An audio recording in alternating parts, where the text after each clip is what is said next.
Sometimes I just want to drive it for fun. That's what this is.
pretty good. You know, I was doing all that driving with one hand. She steers good. She's shifting a little better.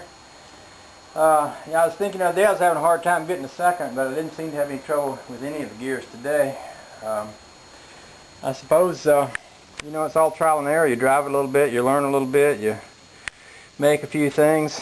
Two things I'm thinking about wanting to do sooner than later is get all the wiring straightened out on this thing, get the lights working on it, brake lights and everything, and get a floor in it.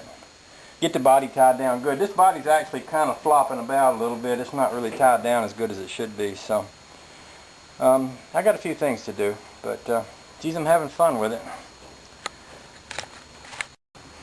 I'll share this with you. Here's a treasure I found the other day. It's an old Stuart Warner speedometer. Goes up to 60 miles an hour. Fits beautifully in that hole right there in my dash. I don't have it in there because I got to make the bracket for the back of it.